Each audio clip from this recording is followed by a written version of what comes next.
The engine ticked as it cooled. That was the only sound at 2 a.m. in the parking lot of a Kroger supermarket on the edge of Harlow, Ohio, a town that had been forgetting itself for 30 years, one closed factory at a time. The fluorescent lights above the entrance buzzed yellow against the October dark, and in the third row of the lot, a 2009 Ford Explorer with a cracked rear bumper sat completely still. Diana Calloway had turned the engine off 40 minutes ago to save gas. She was 34 years old. She had a nursing degree from Ohio State, 8 years of critical care experience at Mercy General Hospital, and exactly $91 in a checking account that she had not told her daughters about. She sat in the driver's seat with her hands folded in her lap, not because she was calm, but because there was nothing left to grip. The panic had burned itself out somewhere around the third week. What remained was something quieter and more dangerous, a kind of absolute clarity that comes when all the options have been counted and found wanting. In the back seat, her three daughters slept. Nora, 12 years old, had wedged herself against the window with her jacket folded into a pillow. Even in sleep, her brow held a slight furrow, the expression of a child who had learned too early that the world required watching. Petra 10 had fallen sideways across the seat with mathematical precision, taking up exactly half the available space and leaving the other half for her younger sister. And Ren, 7 years old, all soft edges and absolute trust, had curled herself into the smallest possible shape, at the far end her thumb resting against her cheek, though she had stopped sucking it 2 years ago. In hard times, old comforts return. 31 days since the eviction notice. Diana did not need to count them anymore. The number had embedded itself in her bones like a splinter, present always throbbing when she pressed against it. 31 days of borrowed couches and careful gratitude and the specific exhaustion of being grateful to people who were beginning, gently and then less gently, to need their space back. 31 days of explaining to her daughters that this was temporary, that things were changing, that she was working on it. She was working on it. Two just saws. The coffee shop opened at 5:30, and she was there at 5, learning the particular silence of an empty restaurant before the world woke up the ritual of grinding and steaming and smiling that required so much of a person and paid so little. The office cleaning started at 8 in the evening and ended near midnight, and between those hours she picked up her daughters from the neighbor who watched them after school fed them. Whatever she had managed to assemble helped with homework under the yellowish light of borrowed lamps and tried not to let them see her doing the math in her head. Always the math, always the same brutal arithmetic that never came out right. Before all of this, she had been someone else. Diana Calloway. Diana Marsh, before the marriage, had been a registered nurse in the cardiac care unit at Mercy General. She had been good at it, not just competent, but genuinely skilled in the way that requires both technical precision and a particular kind of human attunement. She could read a patient's fear before they named it. She could move through a crisis with the same steady hands she now used to wipe down coffee machines at 5 in the morning. She had been, in the language of the unit, someone you wanted present when things went wrong, not because she was unaffected by the difficulty of it, but because she did not let the difficulty run ahead of the work. She had left nursing when her husband's business was growing and the money was good, and Derek had said with absolute conviction that the girls needed her home. She had believed him. She had believed most things Derek told her right up until the morning she found the letters. The bank letters, the collection notices, the final demands hidden in a shoebox in the back of the hall closet. The gambling debts had been accumulating for 3 years. The business had been hollow for 2. By the time she understood the full shape of what he had built and concealed and walked away from, Derek Calloway was already gone. No note, no conversation, just an absence where a husband had been clean as a door closing. Her nursing license had lapsed during the years at home. Recertification would take 18 months and money she did not have. So she steamed milk and scrubbed floors and watched her daughter's eyes grow careful in the way children's eyes grow careful when they are trying not to add to their mother's weight. The parking lot was empty except for a delivery truck idling near the loading dock. Diana watched its exhaust curl upward into the cold air and tried to remember what it felt like to be warm without worrying about the cost of warmth. She could remember the sensation, the specific comfort of a heated house in October, the way the warmth met you at the door when you came in from outside, but she could not quite reconstruct the feeling of taking it for granted, the way you take for granted things that have always been present. That particular innocence was gone now. She did not expect to recover it. She sat in the dark and thought about the $740 that would arrive at the end of the week from her two jobs combined and the $622 that was already committed to fuel and food and the phone she needed to keep her jobs. She thought about Ren's cough, which had started 10 days ago, and which she recognized from her nursing years as the cough of a child whose immune system was working against conditions rather than pathogens. The cough of insufficient warmth, insufficient nutrition, insufficient rest. Not dangerous yet, but a direction she could read. She had been a nurse long enough to know what directions led where. Outside, the delivery truck finished its work and pulled away, leaving the parking lot entirely empty and entirely silent. Diana sat in the silence for a while longer. Then she started the engine, turned the heat on for 5 minutes to take the edge off the cold, and sat watching the vents until the air coming through them was warm. 5 minutes. Then she turned it off again. She had learned to measure warmth in units she could afford. She found the advertisement the next morning. It was not in the newspaper she had been reading exactly. A customer had left a folded copy of the Harlow Courier on the table by the window, 3 days old, softened at the edges from handling the kind of paper that has been picked up and set down by many hands.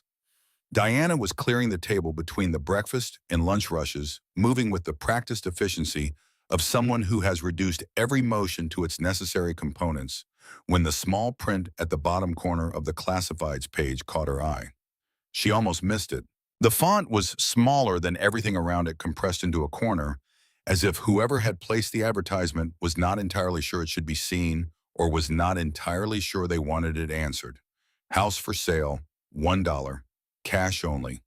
Must be seen to believe. 1414 Grover Street, Harlow. She read it twice. Then a third time, $1, $1. Diana had been a nurse long enough to know that the body responds to certain information before the mind catches up. Her pulse changed not from excitement, not yet, not exactly, but from the particular alertness that arrives when something in the peripheral vision of possibility moves. The sensation was not unlike the feeling she had learned to recognize in the cardiac care unit when a patient's vitals shifted in a way that was not yet alarming, but required attention. Something had changed. The question was what it meant. She folded the newspaper carefully and slipped it into the pocket of her apron next to her order pad and a pen that was almost out of ink. She told herself it was probably a scam, or condemned, or both. She told herself this for exactly 4 hours with the discipline of someone practicing a necessary self-deception. Then she called Nora at the neighbor's house and told her she was picking them up early and they were going for a walk. After her shift, she walked with her daughters to Grover Street.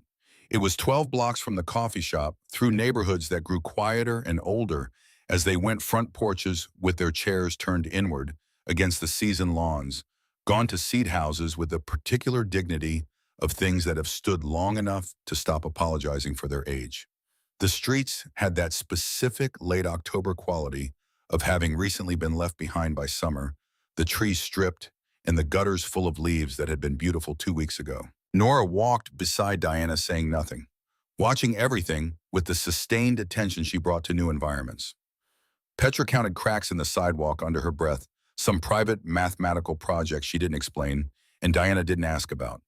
Ren held her mother's hand and matched her stride with the total commitment of small children who treat walking as a serious undertaking, her small fingers wrapped completely around two of Diana's, her steps deliberate.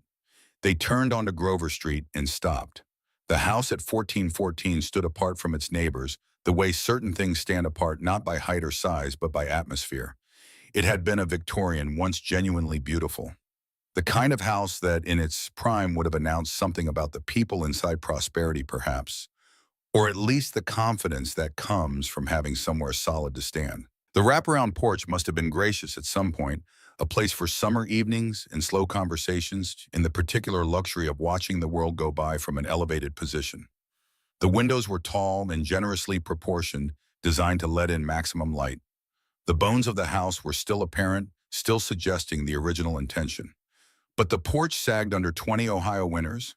The paint had peeled from every surface in long curling strips that revealed the gray wood beneath like skin under a sunburn, not the attractive weathering of intentional age, but the specific deterioration of a structure that has been left alone too long.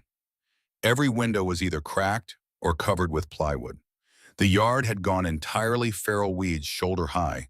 In some places, a rusted gate hanging from one hinge at the front, a chain-link fence along the side that had given up trying to define a perimeter and now simply suggested where a perimeter had once been intended. A for sale sign hand-lettered and sun-bleached to near illegibility dangled from what remained of the front railing by a single chain turning slowly in the October wind. Wren pressed herself against Diana's leg without being asked. Petra had stopped counting cracks. Nora looked at the house the way she looked at most things steadily, without judgment, yet gathering information before committing to a conclusion. "It looks haunted," Wren said. Her voice was small and certain the voice of a child identifying something obvious. Diana stood on the sidewalk and took the full measure of what she was looking at. The peeling paint, the dark windows behind their plywood, the porch that would need to come down entirely before it could be rebuilt.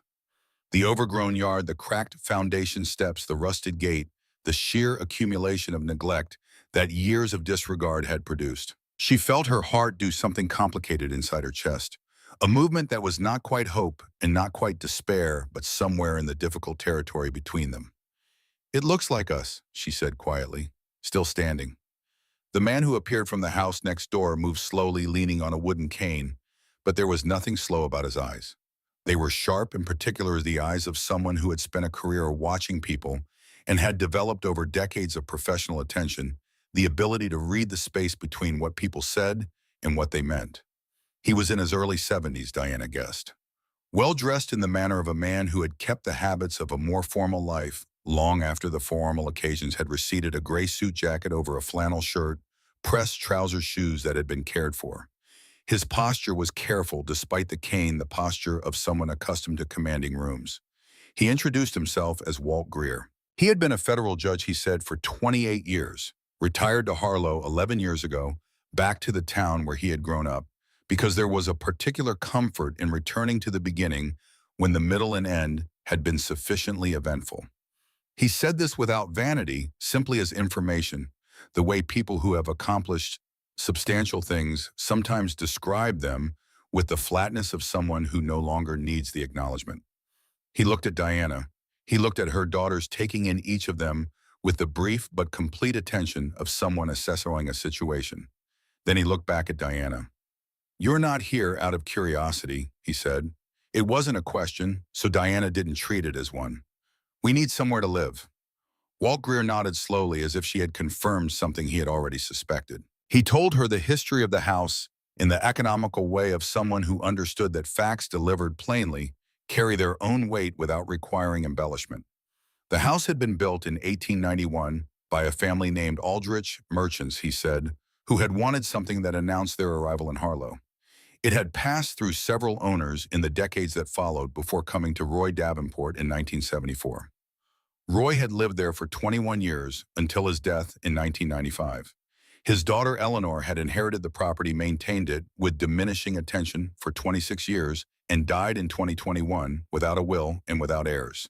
The city had held it since then, mowing the lawn, occasionally paying the minimal carrying costs, waiting with bureaucratic patience for someone to take the liability off their hands.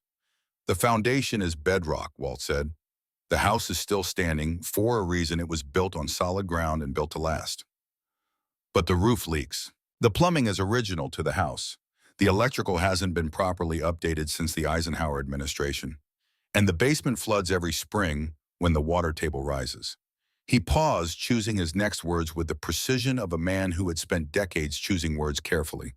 "Anyone with sense knows it would cost $50,000 minimum just to make it livable. And anyone with $50,000 isn't looking at dollar houses." Diana absorbed this. She looked at the house again. She looked at the for sale sign turning in the wind. "What about Roy Davenport?" she said. "The man who lived here before." Walt was quiet for a moment. It was not the quiet of someone who doesn't know the answer, but the quiet of someone deciding how much of it to give, weighing the information against the person asking and the circumstances of the asking. "Roy and I grew up together," he said finally. "Same street 2 blocks over. We were 8 years old when we met, and I knew him for 60 years after that." He shifted his weight on the cane. "He changed in 1988, overnight practically. Money he shouldn't have had, a new truck, the mortgage paid off, cash for things that didn't require explanation unless you were paying attention. And fear, a specific kind of fear that I had learned to recognize in courtrooms because I'd seen it on enough faces over enough years. The fear of a man who has done something he cannot undo and is waiting every single day, every time the phone rings or a car he doesn't recognize turns onto a street for the consequences to arrive. He looked at Diana steadily. I chose not to ask him why. I told myself it wasn't my business, that I didn't know anything, only suspected, that suspicion without evidence wasn't grounds for anything. He paused. That was my failure, and I've had 11 years of retirement to sit with it. His gaze held hers without apology. This house has kept Roy Davenport's secrets for 37 years. What it does with yours, that depends entirely on what you bring through the door. Diana did not look away from him. I just need a place for my daughters to sleep. Walt Greer studied her for a long moment with those precise judicial eyes. Then he nodded, a slow, considered movement, like a ruling delivered from a bench after full deliberation. City Hall closes in an hour, he said. If you're serious, I know the process. I'll walk you through it. She signed the papers at 4:47 in the afternoon. The city clerk processed the transaction with the weary efficiency of someone who had long since stopped being surprised by what people were willing to attempt. He made a joke about millionaire homeowners that Diana did not quite hear because she was looking at the deed in her hands, an actual document with her actual name printed on it, attached to an actual address in the town where she and her daughters were currently living out of a Ford Explorer and experiencing the specific vertigo of a person whose situation has changed so suddenly and so completely that the brain requires time to catch up with the facts. She walked out of City Hall with a deed, a key, and $91. Walt Greer was waiting on the steps outside. He had not gone in with her. His role had ended at the door, which felt exactly right, the assistance of a man who understood the difference between helping someone and doing something for them. He looked at the deed in her hand and nodded once more, that same judicial acknowledgement. The house is yours now, he said. What you do with it is your business. He turned and walked toward his car, moving carefully with the cane across the uneven sidewalk, and Diana watched him go and felt something she could not quite name, something between gratitude and warning, as if both sentiments had arrived in the same envelope and she was still opening it. That first night was a test of something. Diana would not have called it faith exactly. She had moved past the vocabulary of faith sometime around the third week of Parking Lots, and Borrowed Couches had found that faith as a concept required a certain surplus of security to sustain itself, and she had no surplus of anything. What remained was something more fundamental and harder to name, a refusal located somewhere in the bones rather than the mind to accept that this was where the story ended. Not optimism, something older than optimism, something closer to the quality that keeps a structure standing after the decorative elements have fallen away. They had no electricity, no running water beyond what came out cold and rust-colored from the kitchen tap after a long negotiation. No heat in any meaningful sense. The October wind found every gap in the Victorians' aged frame and entered without ceremony. And there were many gaps. The house had been empty for 3 years, and empty houses in Ohio, winters, develop a particular cold that is different from outdoor cold, denser and more settled, as if the absence of human warmth has become structural. Diana spread sleeping bags on the living room floor, positioning them away from the walls where she could hear mice conducting their business in the dark. She had bought candles and a camping lantern with her last $20, and in their combined light, the peeling wallpaper threw shapes across the ceiling that Wren decided were dragons, and Petra decided were a data set she did not yet have sufficient information to categorize, and Nora decided were worth watching until she had more data. Outside, rain had started. Not the gentle domestic kind of rain that falls on maintained roofs and runs off into proper gutters, but the persistent, indifferent October rain of the Midwest that finds every structural weakness and exploits it with thoroughness. The roof leaks that Walt had mentioned proved to be less a detail and more a defining characteristic. Streams of water came through the kitchen ceiling in 3 places, through the hallway ceiling in 1, and through the living room ceiling in the corner where Diana had positioned the largest pot she owned. She lay in the sleeping bag listening to the irregular percussion of water hitting metal at different intervals and pitches, the kitchen pots producing a deeper sound. The living room pot, a higher one, and thought about the 14 things on her list and the order in which they needed to be addressed and the money that each of them required. Ren fell asleep first, tucked against Sienna's side, her breathing slowing into the deep and absolute regularity of a child who still trusts the world to hold its shape overnight, regardless of evidence to the contrary. Petra fell asleep next, apparently having decided that the ceiling data could be processed in the morning. Nora lay awake. Diana could feel it, the particular quality of her eldest daughter's wakefulness, the way it occupied the air around her differently than sleep did. Nora awake was a presence in the room in a way that Nora asleep was not. "What if we can't fix it?" Nora said. Her voice was quiet, carefully modulated, to avoid waking her sisters. Not frightened exactly, Nora did not express fear the way other children did. More like someone who needs the perimeter of the situation established before she can allow herself to rest within it. Diana looked at the ceiling, the water-stained plaster, the one candle still burning in its holder, casting its small and determined circle of warmth against the dark. She thought about the correct answer, and then she thought about the true answer and found for once that they were the same. "Then we live with broken things until we can fix them," she said. "But we live here, together, in our own home." Nora was quiet for a long moment. The rain continued outside. The pots collected their water with patient regularity. "Okay," Nora said. Then she turned over with the deliberate finality of someone who has received sufficient information and went to sleep.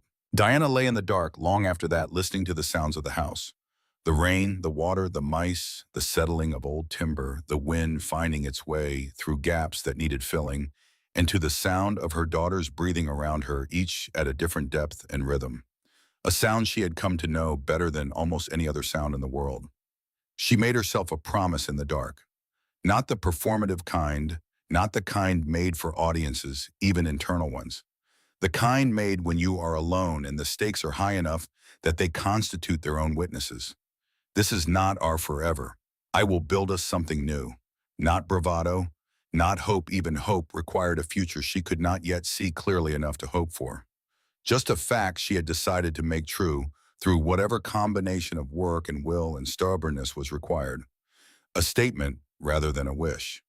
She lay in the dark until sleep came, which took a long time. In the morning, the house's problems multiplied in the daylight, the way all problems do when the light is sufficient to see them clearly.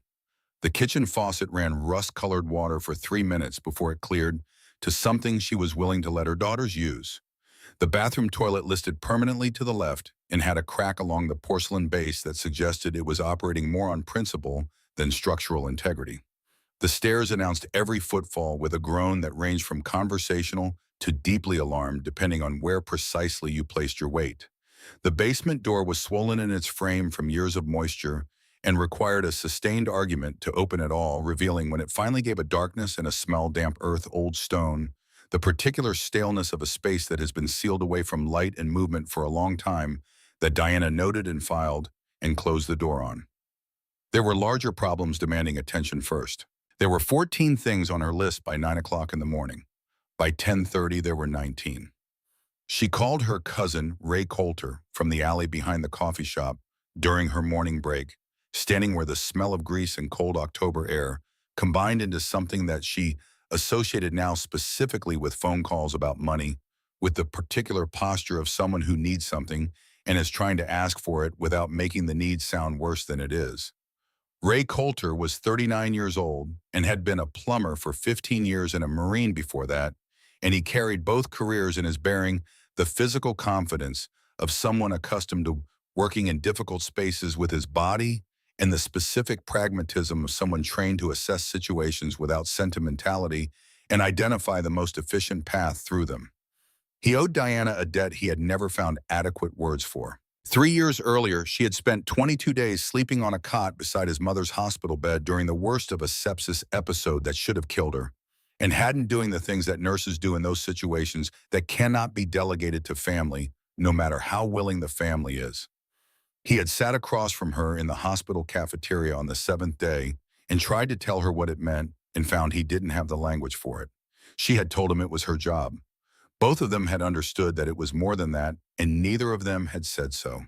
He came the following Saturday, arriving at 7 in the morning with his tools in the professional manner of someone who does not waste time on preliminaries. He spent 40 minutes under the kitchen sink with a flashlight and emerged with the expression Diana recognized from her ICU days, the face of a skilled professional who has looked at a situation and found it considerably more advanced than it should have been permitted to become. The pipes are lead, Diana. He sat back on his heels, setting down the flashlight. Not just the supply lines, the whole system, everything that carries water in this house. It all needs to come out and be replaced. He paused to let this land. $8,000 minimum. And that's with me doing it at cost, which I will. $8,000. Diana thanked him. She walked him to the front door. She went back to the kitchen and sat down at the card table, $3 at a Goodwill 2 weeks ago, the most useful $3 she had ever spent, and did not cry because she had learned recently through sustained practice that crying, while sometimes necessary, was not structurally load-bearing. It held nothing up, it cleared things out occasionally, but it did not solve the problem of $8,000. She made a new list, longer than the previous one. Ray came back on weekends anyway. They settled into an arrangement that neither of them formally proposed. She fed him dinner on the evenings he worked, good food made from inexpensive ingredients, with the attention of someone who understands that feeding people is not a minor thing, and he applied his skills to the house's most urgent problems without keeping account. He was careful not to offer her more than she had asked for, which was its own form of respect, and she was careful not to ask for more than she needed, which was its own form of pride, and the balance they found between these two positions worked well enough for both of them. 3 weeks after they moved in, the smell started. It began as something that could be explained easily, the mustiness of a house that had been closed for 3 years, the presence of mice in the walls, the particular staleness of rooms that have not been properly ventilated in a long time. Diana had categorized it and filed it and moved on because she had a basement she could not yet afford to address and a roof that wept every time it rained and lead pipes running through the walls of a house where her daughters drank the water, and there was no room in her operational capacity for anything that was not actively causing a crisis. But the smell changed. Not louder exactly, that was not quite the right word. It deepened, it moved from background to foreground. It acquired a quality that was harder to dismiss, harder to explain with reasonable explanations. Something organic and specific. Something that Diana's 8 years of clinical experience began to categorize before her conscious mind caught up with the categorization the way the body sometimes knows things ahead of the intellect. Petra identified it at dinner, spooning cereal with the unsentimental directness that characterized most of her significant observations. Something died down there, Mom.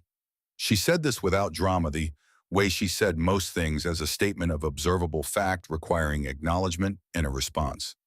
Diana looked at the basement door at the end of the kitchen. Probably a raccoon, she said, and heard herself saying it, and knew even as she said it that she didn't believe it. But she was thinking about the smell, and about what she knew from years of clinical work about what smells meant and where they came from, and about the basement she had been avoiding since the morning she had opened that swollen door and caught the first dark suggestion of something below, something that she had been, if she was honest with herself, not entirely ready to investigate. She went down on a Wednesday night, and after the girls were asleep.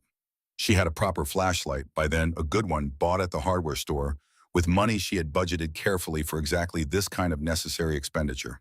She carried it along with a dust mask and the pry bar she had found at an estate sale 3 weeks earlier for 50 cents, the kind of impulse purchase that makes sense when you have almost nothing, and 50 cents represents an actual investment decision rather than a minor extravagance. The stairs were solid despite their age, one of the house's genuine structural virtues, the kind of thing that Walt had been referring to when he talked about bedrock foundations.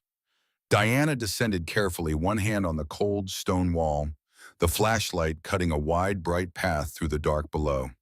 The smell intensified with each step, that quality she had been trying not to name for 2 weeks stronger here, directional, coming from somewhere specific rather than permeating the space generally. The basement ran the full length of the house, which was longer than she had realized from above. Stone walls original to the 1891 construction, thick and heavy, and weeping moisture in dark streaks that mapped the history of every spring flooding Walt had mentioned. The floor was dirt soft and dark, yielding slightly under her feet, still holding the memory of the last season's water. The ceiling was low enough that Diana moved with her shoulders slightly rounded, her head angled away from the heavy timbers above.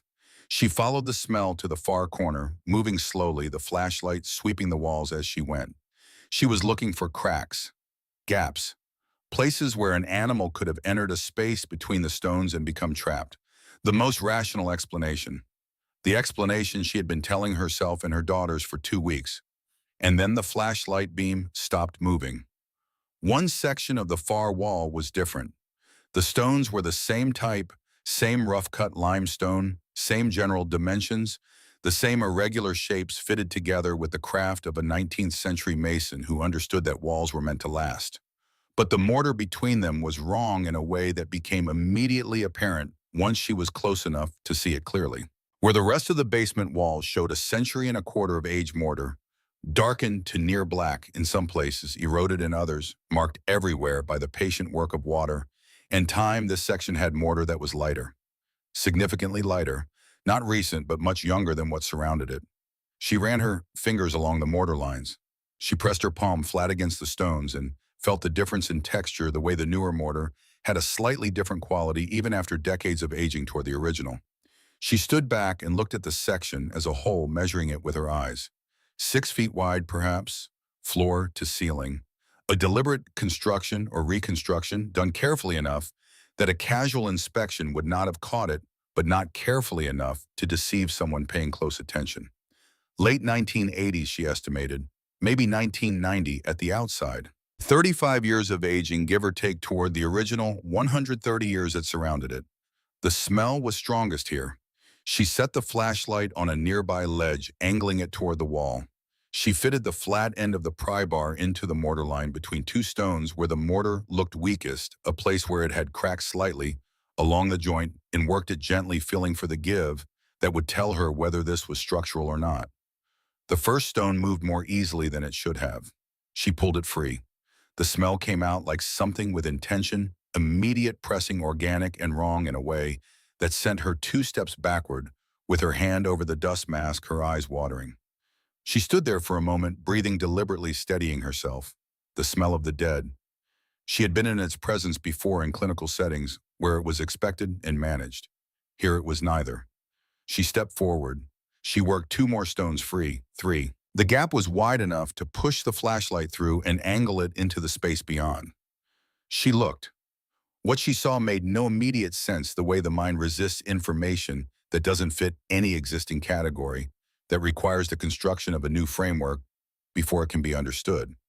She moved the flashlight, slowly, making absolutely sure she was seeing what she appeared to be seeing. A room, small, 6 feet wide, perhaps 8 feet deep, carved directly from the bedrock that formed the house's foundation. Not improvised. Deliberate, the walls were smooth, the dimensions regular. This was a space that had been planned and constructed by someone who knew what they were doing and intended it to serve a specific purpose for a long time. The ceiling was low, the same heavy stone as the walls, and filling that room, stacked from the dirt floor to the stone ceiling with a thoroughness that spoke of planning rather than haste. 37 green metal containers. Military ammunition cases, the kind that appeared in photographs from wars, heavy-gauge steel with latching lids designed to protect their contents from moisture and time. Some were stacked neatly in rows. Others had fallen or been knocked over, their latches broken or failed. Their contents spilled across the dirt floor of the small room. The contents were gold, raw gold, not jewelry, not coins, not refined bars with serial numbers. Raw gold in the forms it takes when it comes directly from the ground, nuggets ranging from the size of a grape to the size of a fist, rough-edged and irregular. Smaller pieces like coarse gravel. Dust and flakes mixed into the dirt where containers had failed entirely. The unmistakable color of it, dense and warm and specific, catching the flashlight beam with the quality that made gold recognizable at any scale, in any form, in any light. She moved the beam to the far corner of the small room. In the corner away from the containers, there was something else. A canvas bag, or what had been one some decades ago.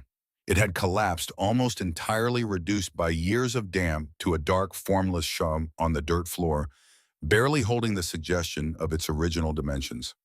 From within and around it extended scraps of what might once have been work clothing, something that glinted with the reddish color of old rust, a shape that Diana's clinical eyes recognized before she allowed herself to recognize it. Handcuffs, Old-style heavy steel, the kind that law enforcement had used in the 1980s, locked around what remained of wrist bones, which were positioned in front of the body, hands bound before the body, not behind. The posture of someone who had been restrained and brought here, not of someone who had come voluntarily. And above the handcuffs, catching the edge of the flashlight beam, the pale and unmistakable shape of a human skull.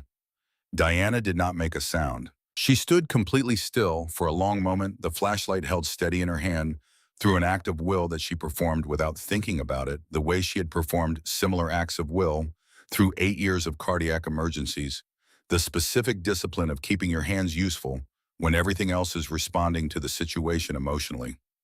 She thought about Roy Davenport and his new truck and his paid-off mortgage, and the fear that Walt Greer had watched accumulate in his old friend's eyes for 7 years before the heart attack took him.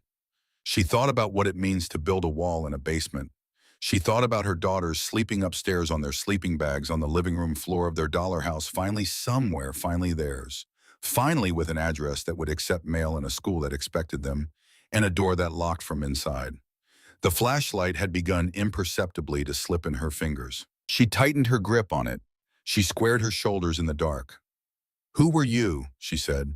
To the bones, to the sealed room, to 37 years of silence that had been waiting with the patience of stone for someone to come and ask. The basement gave no answer. The flashlight held steady in her hand.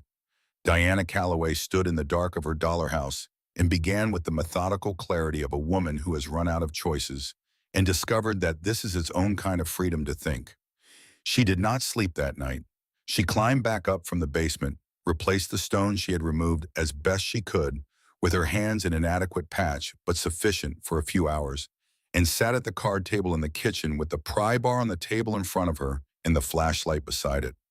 Both objects had become strange to her, had acquired a different weight than they'd had when she carried them down the stairs. Tools that had opened something that could not be closed again, not fully, not the same way. The candle burned down to a stub. She lit another from the box. Outside, the October wind moved through the case in the old Victorian's frame, and the house made its settling sounds around her, the specific nighttime language of a very old structure, its creaks and sighs, the voice of 130 years of endurance. Diana sat in the middle of it all and thought with the precision that arrives when the stakes are high enough to burn away everything that isn't essential. She thought about 37 green metal containers. She thought about handcuffs and bones and a wall built in the late 1980s by a man who had subsequently paid off his mortgage with money he had not previously possessed. She thought about $91 in lead pipes and a roof that wept and a list of 19 items that needed fixing before this house could be called safe. She thought about Wren's cough, the dry, persistent sound that she had been monitoring for 2 weeks with the attention of a nurse who knows the difference between a cough that is resolving and a cough that is telling you something. Not dangerous, but a direction. She arranged all of these things in her mind like items on a triage chart and assigning priority to each, tracing the consequences of each possible action, the way she had done thousands of times in the cardiac care unit when the situation required multiple decisions to be made in sequence rather than simultaneously. By 4 a.m., she had a plan. It was not a comfortable plan. It was not a plan she was proud of. But it was a plan that addressed the immediate priorities in the order they needed to be addressed, and it was the plan she had. The next morning, she sent the girls to school and went back down. She brought a better flashlight, the powerful one Ray had left behind after his last visit. Rubber gloves she had been using for cleaning work, her phone with its camera, and the full methodical attention that had made her effective as a nurse. The ability to observe without allowing herself to react before the observation was complete. To document without interpreting, to gather all available information before drawing conclusions that might need to be revised. She worked the remaining stones free carefully, creating an opening wide enough to enter. The smell was still present. It would be present for some time, but her senses had begun to calibrate to it in the way they do when the body understands that the source does not represent an active threat. She stepped through into the small room. 6 feet by 8. The dimensions were exactly what she had estimated from outside. The walls were dressed stone, the bedrock that Walt had mentioned, smoothed and shaped with care. Someone had put real effort into this space, real planning. It was not the work of a panicked man but of a deliberate one, someone who had thought through the problem of permanent concealment and addressed it with method. She counted the containers, 37. She photographed each one from multiple angles before she touched anything working around the perimeter with the systematic approach of a professional documenting a scene. Several containers had failed at their hinges, the steel had held, but the mechanisms had corroded over decades of damp, and their contents had spilled across the dirt floor. She crouched over the nearest pile and held the light close. The gold was real. She had known this the moment the flashlight beam had first moved across it the previous night, but knowing and confirming are different states, and she confirmed it now with the careful attention she would have applied to any clinical finding that required certainty before action. The nuggets had the specific gravity of their density before she even touched them. Gold pulled at the eye differently than other materials, had a heaviness even in appearance that was distinct. She lifted one piece roughly the size of a golf ball and felt it settle into her palm with the unmistakable weight of it. Dense, soft-edged, warm even in the cold of the room. Raw gold, high purity she would later learn from research she had not yet done. She set it down and moved to the corner. The remains were more complete than she had permitted herself to see through the gap in the wall the previous night. A skeleton largely intact despite the decades of damp, the cold stone and the sealed air had preserved more than they had destroyed. A man she estimated from the skeletal frame. Not tall, the canvas bag had been some kind of military duffel that had collapsed entirely over the years, its contents mixing with the surrounding dirt. Scraps of what had been clothing, she could make out the weave of what might have been work pants, a fragment of something that had been a belt. A leather wallet flattened by time and moisture, its contents no longer readable. And the handcuffs, heavy 1980s law enforcement style, locked around the wrist bones of both hands, positioned before the body. He had been brought here, he had been locked, and he had not left. Diana photographed everything. Methodically, completely. Moving around the space with the slow care of someone who understands that what she is documenting cannot be undocumented, that this record, however she ultimately chose to use it, was the only record that might ever exist of what had happened in this room. She was steady. Not calm. Steadiness and calm were different things, and she had learned this years ago in the cardiac care unit. Calm was the absence of the fear response. Steadiness was what you imposed over the top of it, the functional surface you maintained while the fear ran underneath. She had been steady through 2 cardiac arrests in a code situation that lasted 47 minutes and ended badly. She was steady now. She photographed. She documented. She climbed back upstairs, sealed the door behind her as completely as she could, and went to the library. The Harlow Public Library opened at 9 o'clock. Diana was at the door when the librarian unlocked it, carrying a notepad in the particular focus of someone who has understood that information is a form of currency and is about to spend some time acquiring it. She found a research terminal in the back corner of the reading room, away from the handful of morning regulars, and sat down. She searched methodically, the way she approached all problems, starting at the broad circumference of the question and working inward, following the threads that held tension, releasing the ones that went slack, noting where different threads converged. Roy Davenport Harlow, Ohio. The results were modest. A few mentions in the Harlow Courier's digitized archive. A town council meeting photographed in 1986, a neighborhood association event. A brief obituary from November 1995 that described him as a longtime resident of Harlow, a former employee of a logistics company called Atlas Transport, survived by his daughter Eleanor. Nothing that explained money that shouldn't have existed or fear that hadn't been present before a particular year. Atlas Transport, Colorado, 1987. This thread held tension. She followed it through 3 hours of archived newspaper material, the Denver Post, the Colorado Springs Gazette, 2 wire service reports that had run nationally. The picture assembled itself with the slow developing clarity of a photograph emerging in its chemical bath. In September 1987, a transport vehicle operated by Atlas Transport had been intercepted on a mountain road outside the town of Ridgeline, Colorado. The truck was carrying 200 pounds of raw gold, unprocessed ore, and refined nuggets belonging to a mining company called Ridgeline Mining, bound for a processing facility in Denver. The operation had been executed with a precision that indicated inside knowledge. The truck's route had been altered by a fraudulent radio dispatch, and the timing suggested advance awareness of the transport schedule. Two of the three security personnel on the truck had been subdued and left at the scene bound and unharmed. The third, a man named James Colt, 27 years old, recently married the father of a 2-year-old daughter named Annie, had not been found. James Colt had vanished with the gold. The investigation that followed had involved the FBI for 3 years. Multiple persons of interest had been identified, all of them employees or former employees of Atlas Transport, with access to routing information and scheduling data. One name appeared in 3 separate articles across 3 separate years of coverage as someone who had been questioned extensively and ultimately cleared for lack of sufficient evidence. A logistics coordinator who had called in sick the day of the robbery. Roy Davenport. Diana set her pen down on the notepad. She looked at what she had written and then looked at the wall above the terminal for a long moment, sitting with the completed picture, the way you sit with a diagnosis after the imaging comes back and confirms what the symptoms had been suggesting all along. 37 years. The gold had come out of a Colorado mine and been loaded onto a truck by a man who had arranged for that truck to be intercepted by people he had given the route and the schedule and the timing. James Colt had been taken because he saw something or knew something or was simply present in the wrong place in the wrong moment and had been brought here to Harlow, Ohio and placed in a room built from bedrock and sealed behind a stone wall. And Roy Davenport had lived in the house above him for 7 more years, had made his coffee in the kitchen that sat above the bones, had grown afraid and increasingly reclusive, according to Walt, had started drinking, had died in 1995 of a heart attack.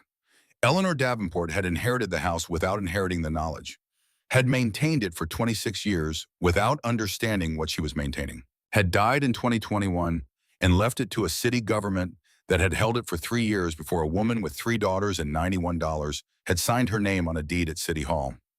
Diana closed the notepad. She understood now why the house had been priced at $1. Not because of the roof or the plumbing or the electrical, though all of those things were true. Because some convergence of circumstances and time had been moving toward this particular moment for 37 years, and the dollar was simply the price at which the convergence became available to whoever was desperate enough to accept it. The question was what she was going to do with it. She sat at the terminal for another 20 minutes, not searching, just sitting.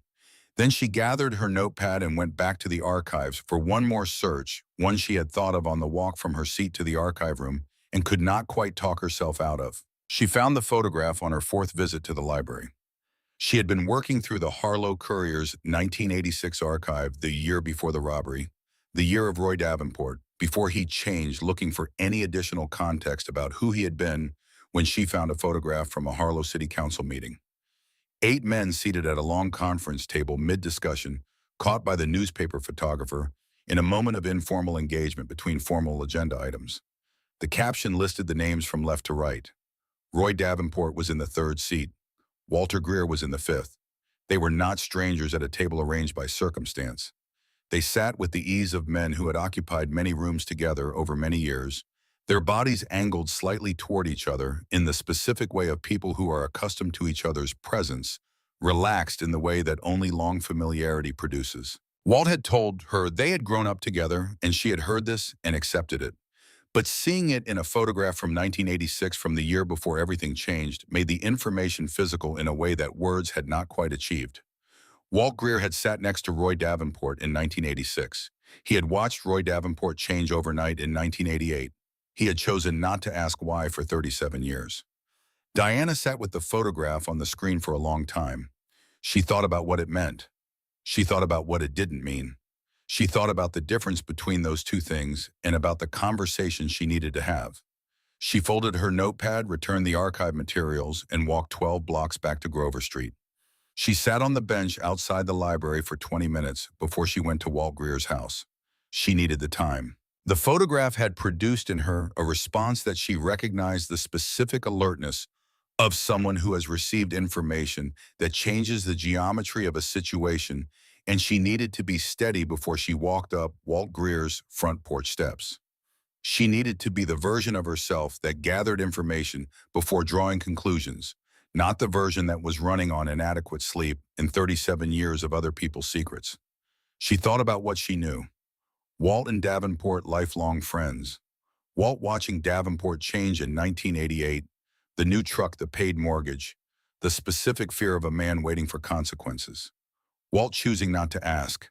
Not once in 7 years before the heart attack and 37 years since. She thought about what she didn't know, which was most of it. She walked to the house next door. Walt Greer was on his front porch sitting in a wooden chair with a cup of coffee and a book open across his knee. He watched her cross the street and come up his front walk with the still attentiveness of someone who has been expecting a particular visitor without knowing exactly when they would arrive. She sat in the other chair without being invited. He made no comment on this. "You were friends," she said. "You and Roy Davenport. Close friends, not just neighbors." 60 years, Walt said, "since we were 8 years old. You watched him change in 1988. Yes. And you chose not to ask why." Walt set his coffee cup on the porch railing with the deliberateness of a man organizing his thoughts. His hands, Diana noticed, were very still, the hands of someone who had learned over decades to contain his reactions internally, to let nothing move in the periphery while the center held. "I told myself I didn't know anything, only suspected. That suspicion without evidence wasn't sufficient grounds." He paused. "I was a federal judge. I understood in a way that most people don't exactly how that argument worked. I understood it too well. I used it as a door I could close when I needed the room on the other side to stay dark." He met her eyes directly. "The real reason was simpler. He was my oldest friend and I didn't want to know." Diana nodded. "I found something in the basement," she said. Walt held her gaze. "I know," he said. The simplicity of it stopped her. "How?" "Because of how you've been moving since the night you went down there. Because of the way you look at the house now and the way you look at me." He picked up his coffee cup. "And because I've spent 50 years watching people carry things. I can read the shape of a weight even when I can't see what's causing it." He paused. "I've been carrying my own version of that weight for 37 years. I recognize it." Diana looked at the house across the street. In the November afternoon light, it looked different than it had in October when she first saw it. The work she and Ray had done on the exterior, the cleared yard, the minor repairs to the porch railing, gave it a quality that had been absent when she first stood on the sidewalk. Something that suggested the possibility of a future rather than only the fact of a past. "Whatever you found," Walt said, "do the right thing, not the easy thing. In my experience, and I have more of it than most, they are very rarely the same thing." He did not ask what she had found. He did not ask what she intended to do with it. He returned to his book, which was his way of indicating that the essential part of the conversation was complete. Diana sat in the cold air for another minute. Then she stood across the street and went back to her own house. That night, after the girls were asleep, she made two decisions. The first she executed the following morning at a public computer terminal at the library, paying for 30 minutes with coins from the jar she kept in the kitchen.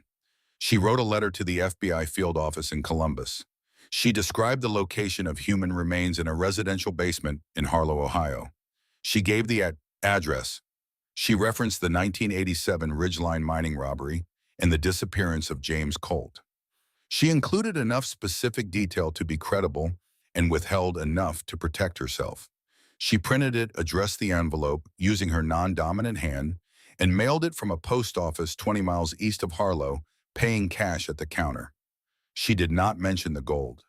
The second decision she executed over the following 11 days, working only during the hours the girls were at school in the early morning before she went to work. She moved the 37 containers from the basement room to a storage unit she had rented in a town called Millhaven, 40 minutes west of Harlow, under a name close enough to hers to be manageable and different enough to create necessary distance. She paid 3 months in advance with cash she had accumulated from her coffee shop shifts over 2 weeks, small amounts carefully diverted for exactly this purpose. The containers weighed between 30 and 50 pounds each. She moved them wrapped in moving blankets, one or two at a time, loaded into the back of the Explorer with the rear seats folded down. She drove to Millhaven in the early morning when the storage facility was empty and the roads were quiet, unloaded in the gray pre-dawn light, drove back in time to shower and get the girls up for school. The process took 11 days and left her lower back with an ache that persisted for weeks afterward. Nursing had prepared her body for physical work in sustained difficult conditions. Nothing else had. When the room was empty, she resealed the wall. She had watched 3 online video tutorials on historical masonry restoration and had purchased mortar mixed to approximate the original composition. She applied it with patience and care. She understood that the quality of this work would matter, that a wall that looked resealed was as bad as no wall at all. She took her time. She aged the surface slightly with a technique she'd learned from the third tutorial. When she was done, the section of wall looked like the rest. Not identical, she had not achieved identical, and she knew it. But close enough for a casual inspection. Close enough, she told herself. For now. The FBI came on a Tuesday morning in late November. Agent Susan Holt was not what Diana had constructed in her imagination over the weeks since she had sent the letter. She was 48, compact and efficient in her movements, dressed with professional practicality.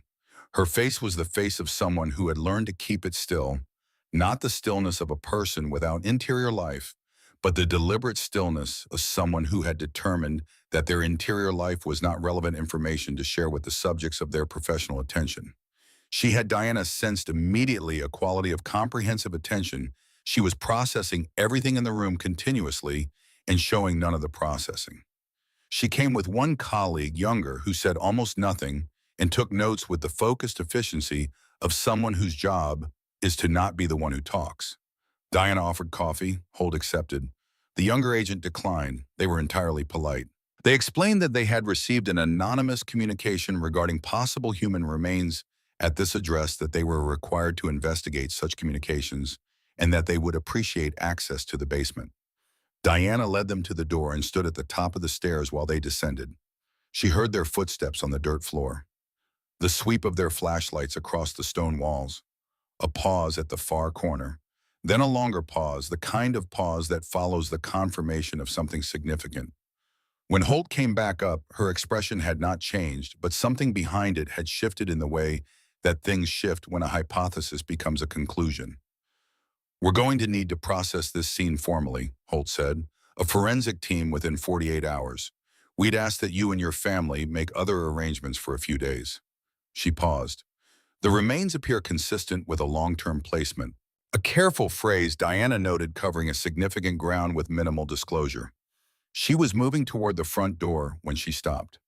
The pause had the quality of something remembered, though Diana understood that Holt did not forget things. "The Ridgeline mining robbery," Holt said, turning back. 1987, gold theft from a transport vehicle. James Colt, the security officer who disappeared. She held Diana's gaze with the attention of someone who was not asking a question. The gold was never recovered. 200 pounds of raw ore and refined nuggets. That's roughly $6 million at 1987 market value. She let the implied current value occupy the silence between them for a moment. "It's a strange thing.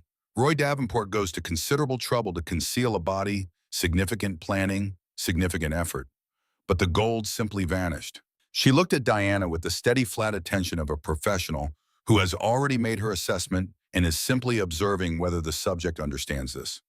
"Strange," Diana agreed. Holt held her gaze for exactly 1 second longer than the exchange required. Then she nodded and went through the door. Diana stood at the window and watched the government vehicles pull away from Grover Street and felt the cold that was not entirely attributable to the November air settle into the center of her chest and take up residence there. They stayed at a motel in Millhaven for 4 days. Diana watched the local news every evening on the room's television and found nothing.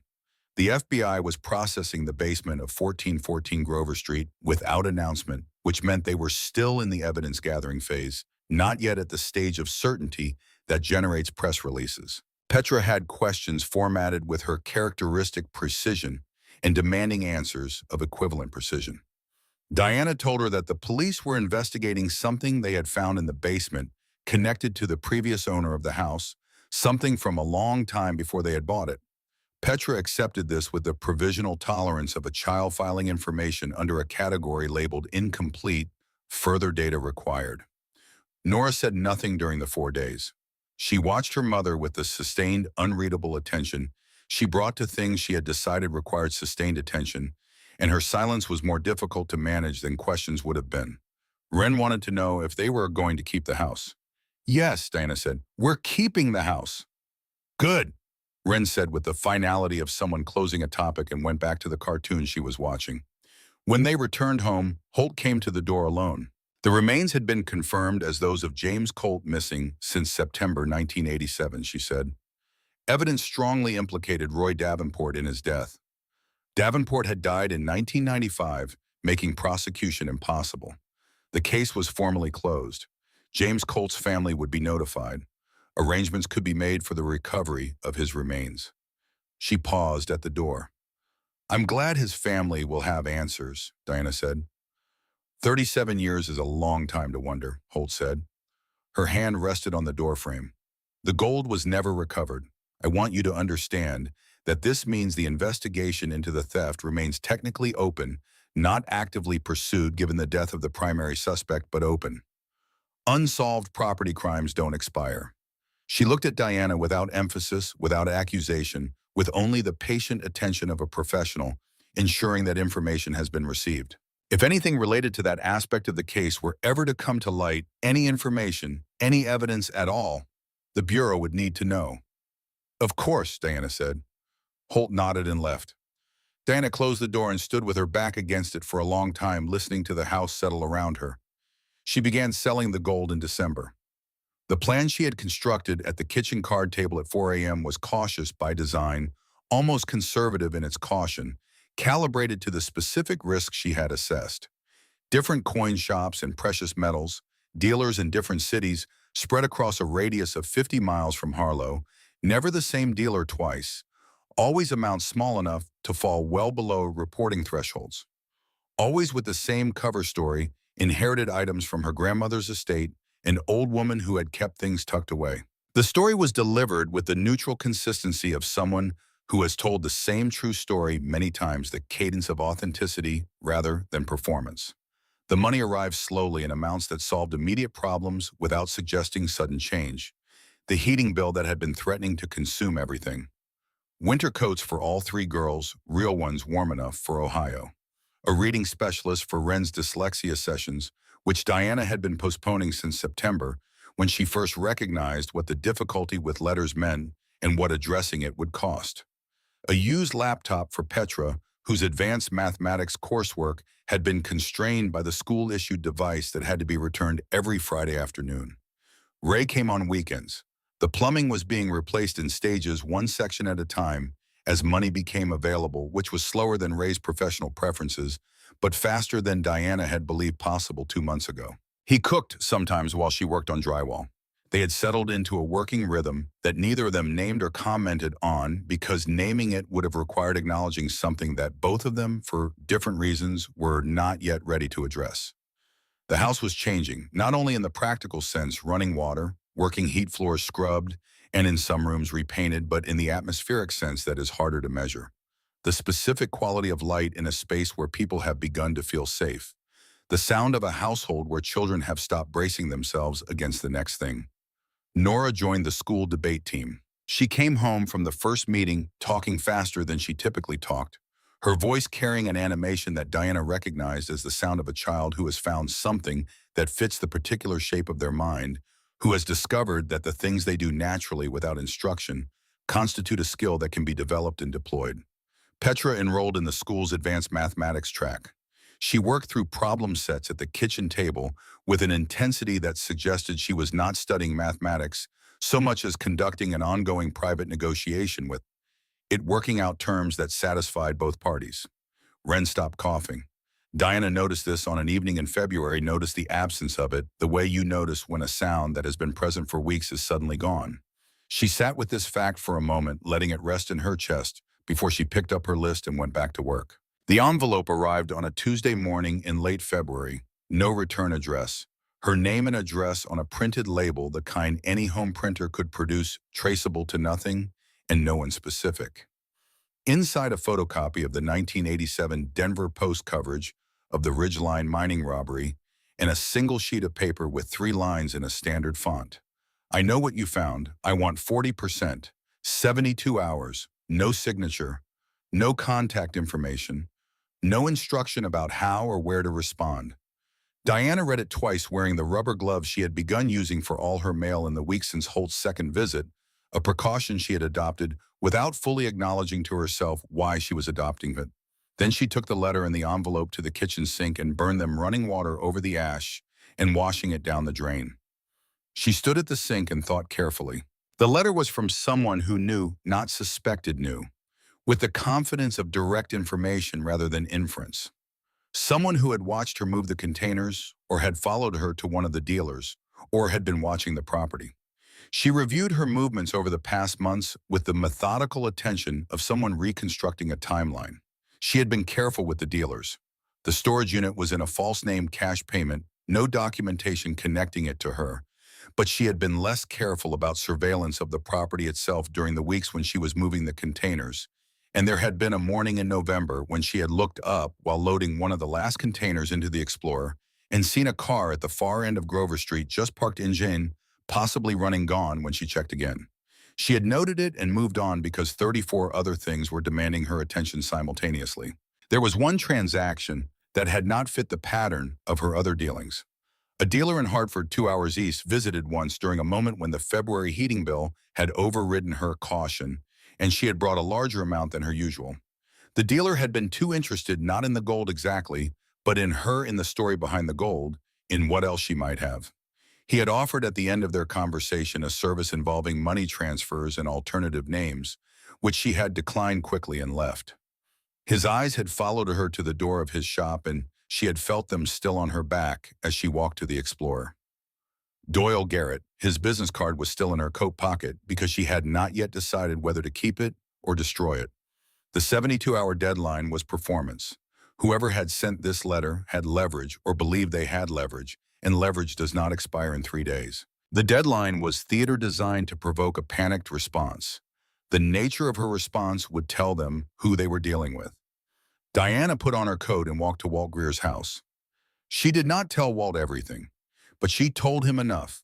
She told him that she had found something in the basement, that she had made decisions about it, that she now recognized as mistakes, and that someone was using knowledge of those decisions to apply pressure.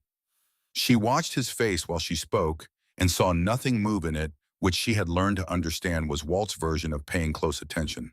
When she finished, he was quiet for a moment, in the way of someone completing an assessment before responding. "The person applying the pressure," he said. "Do you know who it is?" "I have a strong suspicion. Someone who saw me or had me watched and has decided that my situation makes me an easy target." Is the suspicion strong enough to act on? Diana considered this with the care it deserved. "If I could confirm it, document it clearly enough that the documentation would be useful, then yes, but I would need to create the circumstances for confirmation." Walt nodded slowly. He reached into the inside pocket of his jacket and produced a small card which he set on the table between them without comment. The name on it was a woman's name. The title beneath it described a legal practice that Diana understood immediately from the specific combination of words. "She specializes in federal matters," Walt said. "I've known her for 30 years, which is long enough to know how someone works under pressure." He tapped the card once, then left it on the table. "Whatever you've gotten yourself into, Diana, you're going to need someone in your corner who understands the full dimensions of the territory you're operating in, not just the surface of it." He picked up his coffee cup and looked out the window at Grover Street, at the November light on the houses across the way. "Whatever Roy kept in that house," he said quietly enough that the words were clearly for her, rather than for the room. "It poisoned everything it touched. His peace, his friendships, including ours, though he didn't know it because I was too much of a coward to ask him the question I should have asked. Eventually his life." He turned back to her. "I've made enough rulings in my time to know that the only ones that stick are the ones people arrive at themselves. I'm not going to tell you what to do." He paused. "But the weight of a thing is proportional to how long you carry it. Roy carried his for 30 years. You're stronger than Roy was. That means you have a choice he never permitted himself." Diana picked up the card and put it in her coat pocket. She walked home through the cold air of the February evening, her breath visible in the dark, and when she turned onto Grover Street, she stopped on the sidewalk and looked up at the windows of 1414. The light in Nora's room, the light in Petra's room, the warm yellow glow of the lamp she had found at a Goodwill for $4 in November. She stood there looking at the lights in the windows of her dollar house and felt the full weight of everything she was carrying and everything she stood to lose if she carried it much longer. Inside, she climbed the stairs. Nora's door was ajar at the end of the hall. Her eldest daughter was at her desk, and she looked up when Diana pushed the door open with those careful eyes that had been watching and assembling and cataloging since October. "Mom," she said, "where were you tonight?" "With Walt. I had some things to think through." Laura held her gaze. "Are we safe?" Diana thought about the ash at the bottom of the kitchen sink. She thought about Doyle Garrett and his business card and his offer of money transfers under different names. She thought about Agent Holt's eyes holding hers for exactly 1 second longer than necessary. She thought about 37 green metal boxes and a man named James Colt, who had been 27 years old and a father and had not come home. "Not yet," she said, "but I'm going to make sure we will be." Nora nodded slowly with the measured deliberateness of someone choosing to accept an incomplete answer because the moment requires it. She turned back to her desk. Diana pulled the door almost closed and stood in the hallway in the dark space between the lit rooms and made herself a second promise. Not the quiet one she had made to herself alone in the basement in the dark. This one had a direction.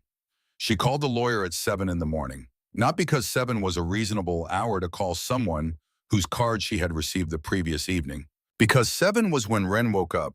Wren's internal clock was precise and reliable, a small person's sovereignty over at least one thing, and padded into the kitchen and climbed onto the chair beside Diana and leaned against her arm with the complete unself-conscious weight of a child who has not yet learned to hold herself separate from her mother's warmth. Diana sat there with Wren pressed against her side and the card in her other hand and understood with the absolute clarity that comes from running out of time for ambiguity that she had been sleeping on this decision for as long as she could afford to. The lawyer's name was Caroline Marsh. She answered on the second ring, which told Diana something useful about the kind of practice she ran and the kind of calls she was accustomed to receiving. Diana spoke for 11 minutes. She did not leave anything out because she had decided in the hours of shallow sleep she had managed that the version of this conversation that withheld details was more dangerous than the version that gave them. She told Caroline Marsh about the basement room and the 37 containers and the remains of James Colt and the mortar that had been newer than the stones around it. She told her about the anonymous letter she had burned and the storage unit in Millhaven and the coin shop spread across 50 miles of Ohio and the shell account she had established in November and the visit from Agent Holt that had ended with 1 second of eye contact lasting slightly too long. When she finished, Caroline Marsh was quiet for the length of time it takes someone to complete a thorough and accurate assessment of a complex situation. "You've committed federal crimes," she said. "Concealment of stolen property, interstate transportation of stolen goods, financial structuring, potentially obstruction depending on how a prosecutor chose to characterize the anonymous letter." A pause. "But you also solved a 37-year-old murder and you're prepared to come forward voluntarily before any warrant has been issued, before any formal investigation has been opened against you." Another pause shorter. "That matters. That matters considerably more than you might think. Don't do anything until I've made 2 phone calls." Diana sat in the kitchen after hanging up and watched Wren eat cereal with the concentrated seriousness she brought to all meals and felt something she had not felt in a long time. Not relief required the danger to be passed, and it wasn't passed. Not safety, but a direction. The specific sensation of having identified the way forward through a space that had seemed to have no exit. Forward was still frightening, but it was forward. She had learned in the parking lot of a Kroger at 2 a.m. In October, that direction was better than suspension. She was relearning it now at her kitchen card table watching her youngest daughter eat cereal in the morning light. Caroline Marsh made her 2 phone calls and then 3 more, and by Thursday of the following week, she had arranged a meeting at the FBI field office in Columbus. Diana drove there alone. The girls were at school. Ray had agreed without being told the specific reason to be available for pickup if needed, which was another thing about Ray that she had not adequately appreciated until recently. Walt Greer sat on his porch that morning as Diana backed out of the driveway and raised one hand in a gesture that was not quite a wave. More deliberate than that. The formal acknowledgement of a man who has spent his career watching people walk into rooms where their lives would be determined and has learned to mark the moment without making it heavier than it already is. The field office occupied the 4th floor of a building downtown that was designed to announce nothing about itself, a deliberate architectural neutrality That was itself a kind of statement. Diana passed through security, followed a young agent down a corridor that smelled of recycled air and institutional carpeting, and was shown into a conference room where Carolyn Marsh was already seated with her briefcase open and her expression arranged in the composed neutrality of someone who has been in rooms like this one many times and found them manageable. Agent Holt came in 60 seconds later. Behind her was a man Diana had not expected, broad across the shoulders, as in his mid-50s, with the specific gravity of someone whose professional title generates a different quality of attention when it enters a room. He introduced himself as Director Harlan Webb, Treasury Department, Financial Crimes Division. His handshake was brief and precise, the handshake of a man who performs many of them and has learned to make each one feel appropriately considered without making any of them feel exceptional. They sat. Carolyn Marsh had negotiated the framework in advance, the letter of intent regarding immunity, the conditions under which Diana's full disclosure would be received, the Bureau's formal position on the matter. The document was already on the table. Diana read it with the attention she would have given a clinical consent form, every word, every qualified phrase, every place where the language moved from commitment to intention and from guarantee to recommendation. It was not a promise of safety. It was a promise of consideration and advocacy. The difference was meaningful, and Carolyn had explained it to her precisely during their initial call. Prosecutors retained their discretion. The Justice Department retained its discretion. Nothing in federal law required immunity simply because cooperation was offered. What the letter represented was the Bureau's formal commitment to advocate for a specific outcome, which was the most Carolyn had said that could honestly be given in circumstances like these. Diana signed it. Her hand was steady in the way it had been steady through 2 cardiac arrests and 1 code situation that lasted 47 minutes. Not because she was unafraid, because steadiness was what she imposed over the top of fear when the work required it. "We'll need to see the storage unit," Director Webb said. "Today," Holt added. "Today," Diana said. They drove in a small convoy through the winter landscape of central Ohio. Diana led in the Explorer, the government sedan, following at a consistent distance, carrying Holt Webb and a woman who had been introduced as Pruitt, a forensic accountant who had said nothing during the meeting, but whose eyes had maintained a continuous cataloging attention to everything in the conference room. Diana drove the speed limit, her hands positioned carefully, checking her mirrors at the intervals that felt natural after months of checking them out of a different kind of anxiety. The storage facility in Millhaven was exactly what it appeared to be, low and beige, and surrounded by chain link indistinguishable from the hundreds of similar facilities scattered across the Midwest. Diana unlocked the gate with the key she had kept on a separate ring from her house keys since November and led them to Unit 41 in the back row. She fitted the key and lifted the roll door. The containers were exactly as she had left them. 32 of the original 37 she had disclosed to Caroline and Caroline to Holt. About the 5 she had moved to a secondary location during the period of maximum panic in November, and this had been factored into the arrangements. The green metal boxes were stacked against the back wall in the careful order she had maintained, each labeled in her own handwriting with the inventory number she had assigned during her first complete accounting. Director Webb stepped into the unit. He was a professional who dealt daily in valuations and assessments and the financial consequences of crimes that move money across institutional and jurisdictional lines. He had been, Diana imagined, in the presence of seized assets many times over the course of a long career. But there was something about this particular configuration, the military green of the containers, the dimensions of the space, the 37 years implicit in the condition of everything that produced in him a stillness she recognized as something different from his professional manner. 37 years, he said very quietly to no one in particular. Pruitt began photographing, immediately moving with practiced efficiency. Holt worked along the perimeter, her documentation equally systematic. Webb turned to Diana. "The additional location," he said. Diana provided the address of the cabin outside Graves Mill, 40 minutes north, a small foreclosed property she had purchased through the shell company in November during the period when panic had briefly overridden planning, when she had moved 5 containers there during a single-night drive she had not told anyone about until she told Caroline Marsh. She handed Webb the key from her separate ring. "We'll send a team this afternoon," he said. Diana nodded. "The financial accounts," Webb continued, "all of them, every account, every transaction, the shell company structure, The banking relationships, the records of every dealer you visited. He held her gaze steadily. Everything. Everything, Diana said. The debrief took 3 days. 3 separate sessions at the Columbus field office, each several hours long, each focused on a different dimension of what Diana had done and how she had done it. Webb conducted the financial sessions with the systematic architecture of someone building a structure, each piece positioned precisely before the next is added, the whole emerging only when every element is in place.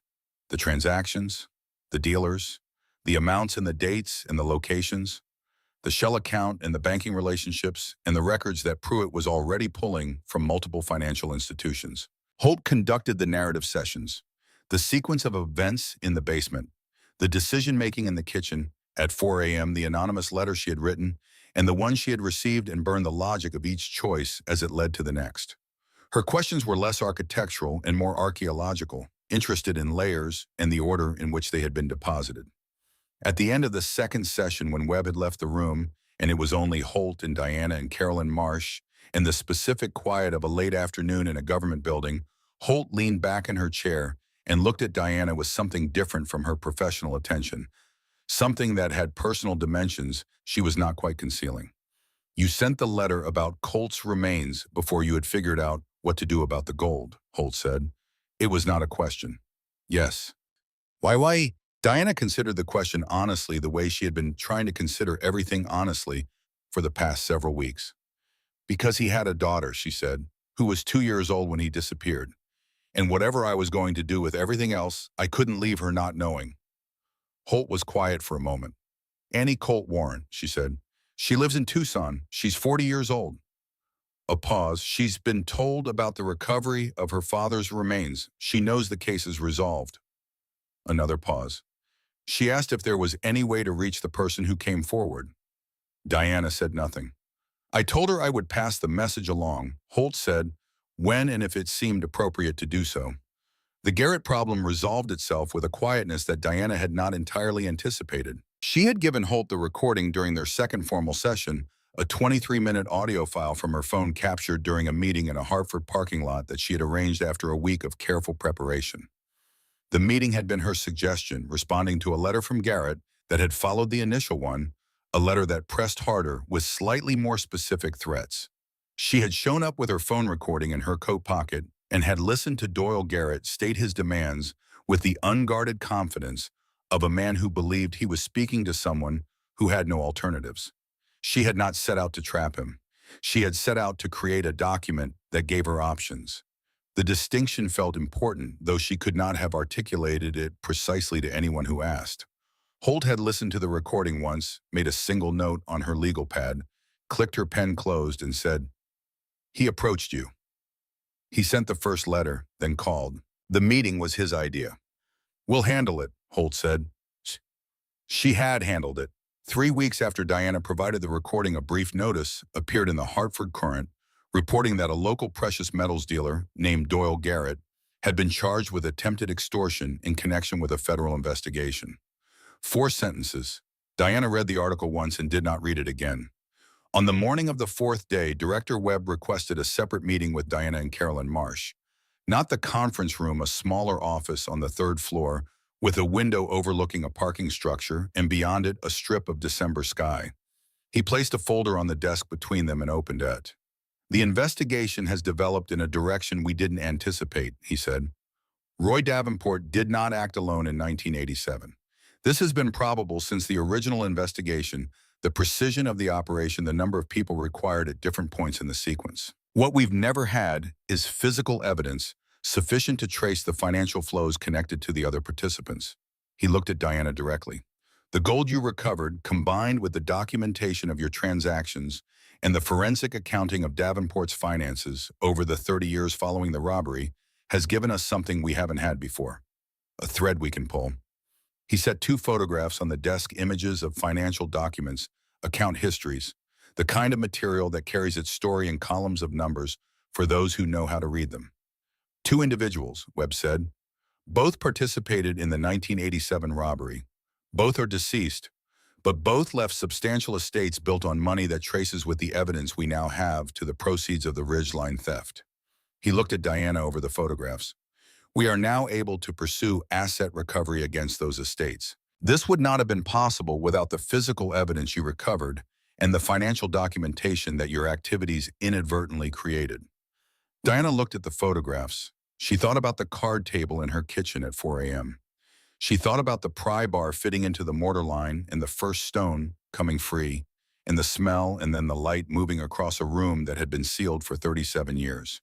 She thought about Annie Colt Warren, who had been 2 years old in 1987 and was now 40 and living in Tucson and had spent her entire life without an answer. She thought about a dollar and a deed and a decision made from desperation that had somehow arrived here in this office in this December light. I should have come forward immediately, she said. The night I found it, I should have called. Yes, Webb said, without cruelty, without softening the word unnecessarily. But you came forward. That is what the record will reflect. Carolyn Marsh beside her said nothing. She had learned when Diana needed to speak and when she needed someone present who was not speaking. Ms. Calloway, Webb said, closing the folder. Without the physical evidence, without someone buying this particular house and going into this particular basement, this case dies with Davenport. All of it. The gold, the murder, the full scope of what happened in 1987 and what was built from its proceeds in the 37 years since. He looked at her with the expression of a man delivering a verdict he has reached through careful consideration. You didn't stumble onto a crime scene. You are the reason this case has a resolution. The room was very quiet. She drove home through the winter landscape of central Ohio, the flat fields, the bare trees, the particular gray of a December sky that has been considering snow for several days without committing. When she turned onto Grover Street, she saw the light in the upstairs windows and Ray's truck in the driveway, and she sat in the Explorer for a moment after turning off the engine, not because she needed more time, but because she wanted to mark the moment, the before and the after of it, the particular quality of an ending that is also necessarily a beginning. She went inside. Ray was at the stove. Petra was setting the table with a methodical care she brought to tasks that had a correct procedure. Wren was at the counter with crayons and paper working on something elaborate involving a house with many colors and a very large door. Nora was at the kitchen island with her debate notes spread around her in organized clusters, and she looked up when Diana came through the door. Their eyes met across the kitchen, Nora's careful gaze, always reading, always assembling. In the kitchen light, she looked both 12 years old and considerably older, the way certain children look when they have been required to understand things ahead of schedule. How did it go? She said. Diana set down her coat and her keys. She stood at the edge of the kitchen and looked at her daughters and at Ray, who had turned from the stove, and at the house around them, the repaired walls, the working lights, the copper pipes moving warm water through the walls where lead pipes had been. I told them everything, she said. All of it. The kitchen was quiet in the specific way of a room where several people have just stopped breathing for a moment. Are you going to jail? Nora asked. The question was direct and unembellished the way all of Nora's important questions were stripped of the softening that most people applied to difficult things. I don't think so, Diana said. The lawyer thinks the immunity will hold. They're going to recommend it formally to the Justice Department. She paused. We'll have to give back the money, everything that's left, and account for everything I spent. All of it. So we're poor again, Petra said. Not with grief, with the pragmatic accuracy of someone running a calculation and reporting the result. We were never nothing, Diana said. We have the house, and I'm going to finish my nursing recertification. I've already started the coursework. We'll be careful for a while, but we won't be in a parking lot. Wren climbed down from her chair and crossed the kitchen in the unhurried way she moved when she had made a decision about where she needed to be, and wrapped both arms around Diana's waist and pressed her face against her mother's coat. Diana put her hand on her youngest daughter's hair. I'm proud of you, Mom, Nora said. Simple, direct, the 3 words that meant more in that moment than the $10 million that would follow. 3 weeks later, on a Tuesday afternoon in December, Diana received a call from a woman named Margaret Ashby.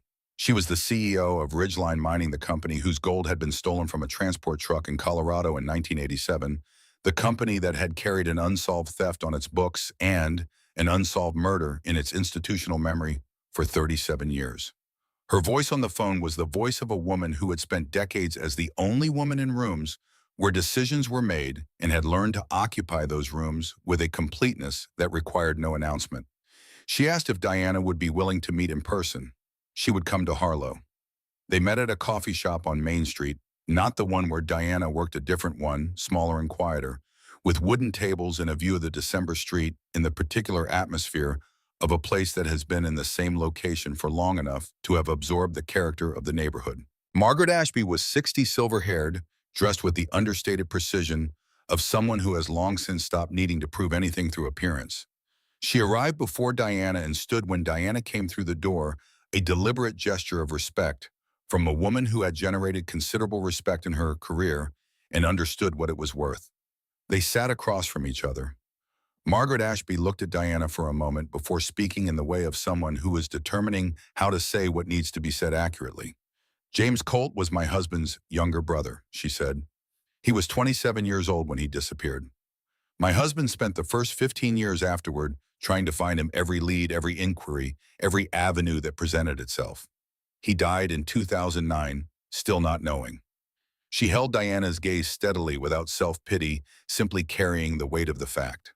"I've been carrying this for 37 years. My company has been carrying it. It's in the institutional memory, in the annual reports, and the compensation we paid to James's widow. That was never enough, and everyone knew it.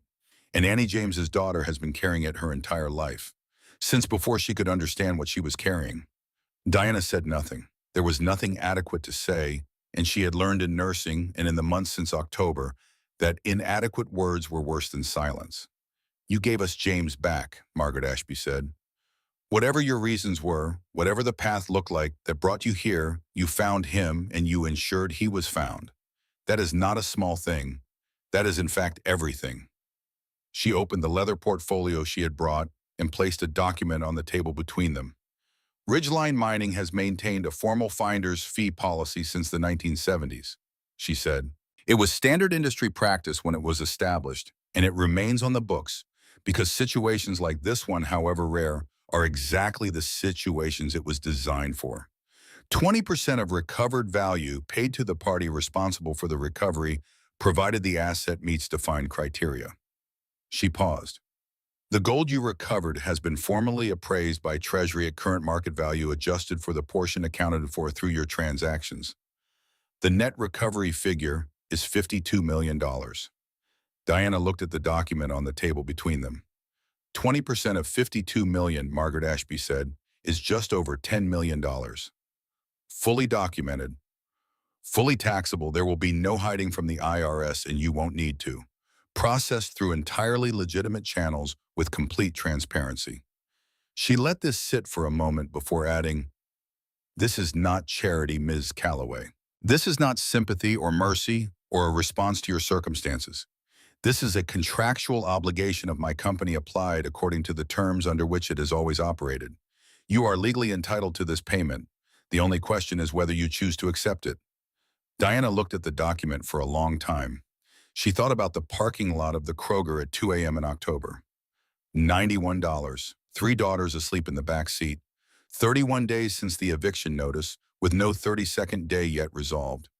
She thought about Roy Davenport, who had taken money he was not entitled to and had spent the rest of his life being poisoned by it, slowly, steadily, until the fear was more constant than anything else, and he died alone with his eyes open, and the expression, according to Walt, of a man who had seen something terrifying at the very end.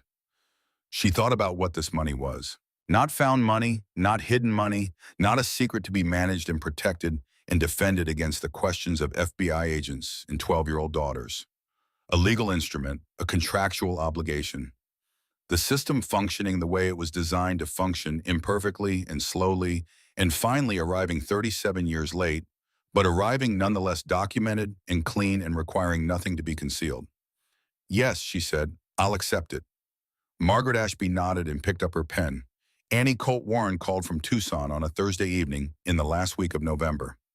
Diana was alone in the kitchen, Nora upstairs with homework, Petra at her desk with her mathematics, Ren asleep early from a long day of school, and a reading session with her specialist. The house was quiet around her in the specific way it had become quiet recently, a settled quiet rather than an empty one, the quiet of a space that has been inhabited long enough to hold the warmth of the people in it. The phone rang with an Arizona area code she did not recognize. She answered because she had been expecting it in the way you expect things that feel inevitable, not with certainty about the timing, but with a readiness that amounts to the same thing. Annie's voice was warm, not tentative, not freighted with the weight of grief that Diana had been anticipating, or not that alone. Warm in the way of someone who has arrived somewhere they have been traveling toward for a long time and found that the arrival, while different from what they had imagined, carries its own form of peace. She talked about growing up without a father. She talked about her mother, Sarah, who had known with the certainty of someone who had shared a life with a person and understood them completely, that James Colt had not left voluntarily, who had held on to this knowledge for years while the world around her suggested she was wrong, who had finally remarried and moved to start again without ever releasing the unanswered question entirely. Sarah had died in 2018. She had not gotten the answer. She always said he would never have left us, Annie said. She knew. People told her she was holding on to something that would never resolve. She held on anyway. A pause. She would have wanted to know. Even a hard truth she always said she would rather know. Diana sat at the card table in her kitchen and felt the full weight of 37 years move through the room around her. "I'm sorry," she said. "I'm sorry I didn't come forward sooner. When I found him, I should have called him that night." "You came forward," Annie said. "That's what matters. You could have left him there. You could have taken the gold and sealed the wall, and no one would have known possibly ever. You didn't." A pause. "I'd like to meet you. When they hold the formal service for my father, would you come?" "Yes," Diana said. "Yes, I'll come." After the call ended, she sat in the kitchen without moving, listening to the sounds of the house. The furnace cycling, the copper pipes in the walls, the settling of old timber that she had come to know and no longer heard as a sound of complaint. Outside, the first real snow of December had begun, the straight-down accumulating kind that falls in the absence of wind and covers everything with a thorough and impartial generosity. Nora came downstairs for water and found her sitting there. She looked at her mother's face. She sat down across from her without being asked, without asking anything, without saying anything. They sat together in the kitchen in the dark, in the snow for a while, mother and daughter, in the particular companionship of two people who have been through the same difficult country by different routes and know that the other one knows what the terrain felt like. The formal service for James Colt was held in Tucson on a Saturday in late January. Small and deliberate in its smallness, Annie had wanted it that way, had insisted on it. A chapel flowers chosen by James Colt's daughter for a father she had never known. 40 people who had known James or known his story or represented the institutions that had carried it.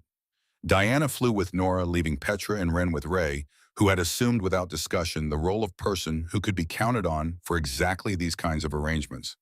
She met Annie Colt Warren in the foyer before the service. Annie was 40 with the dark eyes that matched the newspaper photographs of her father and the specific steadiness of bearing that Diana recognized, the steadiness that comes not from the absence of difficulty, but from the decision to meet it without flinching from long practice.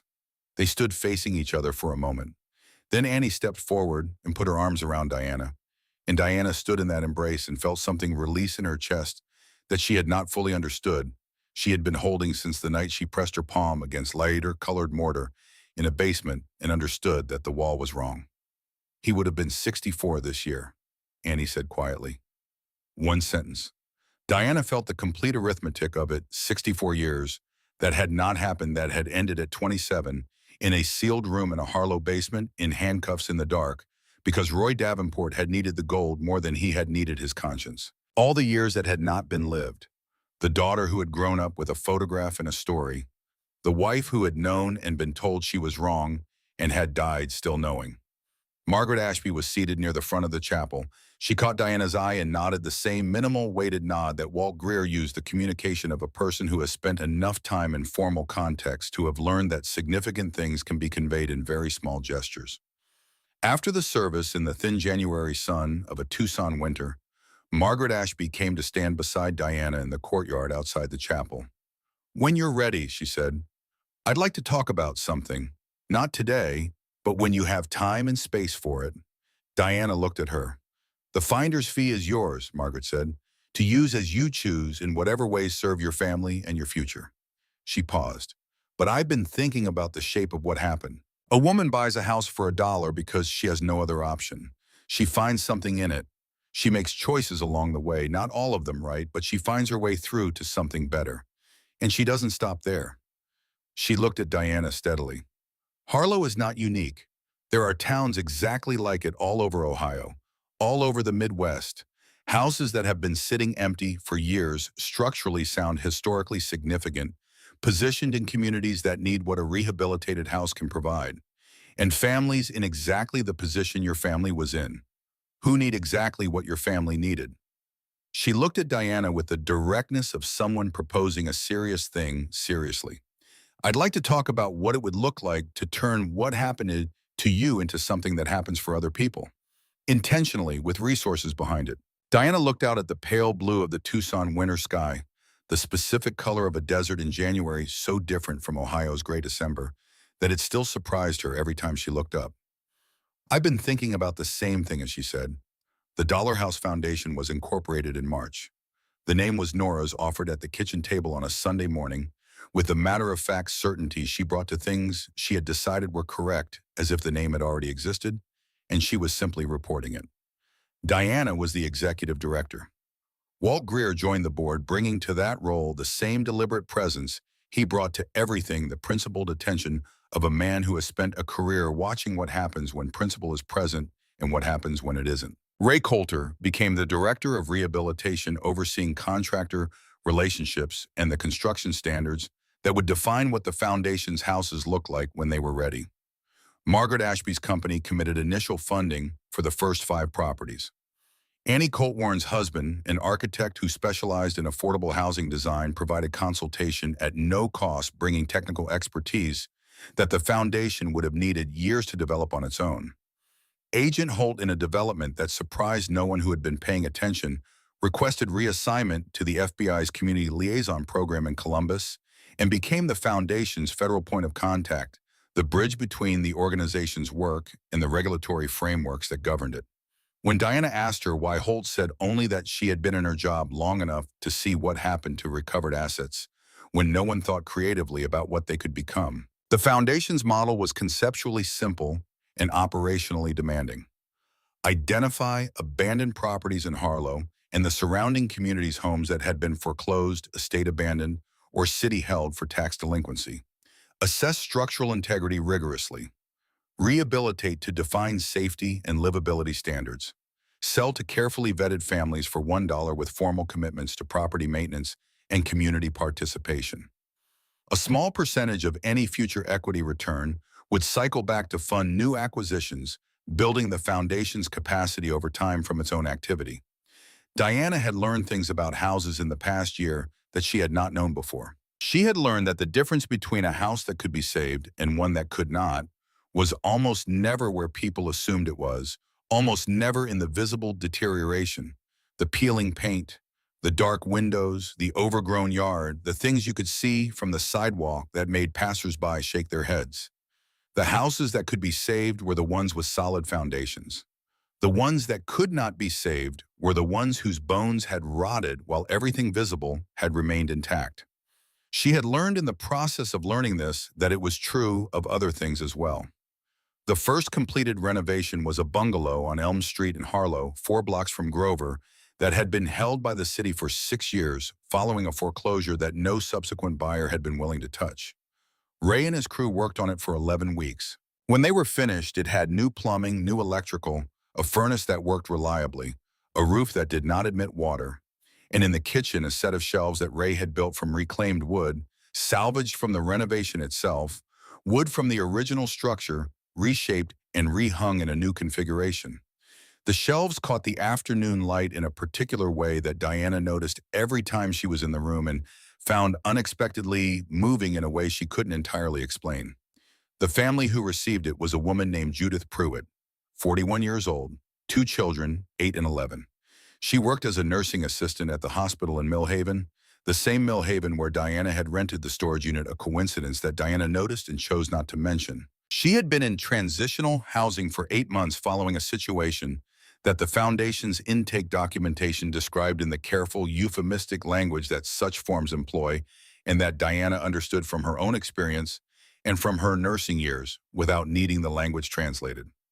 They met on a Thursday afternoon in early December, 1 year and 2 months after Diana had signed her own deed at City Hall with $91 remaining in her account and the specific vertigo of a person whose situation has changed faster than the brain can process.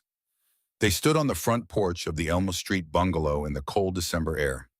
Judith Pruitt's children were behind her looking at the house with the particular attention of children who have learned not to trust good things until they have been confirmed as real, the careful provisional attention of children who have been disappointed enough times to require evidence before they invest. Diana held out the key and the dollar bill.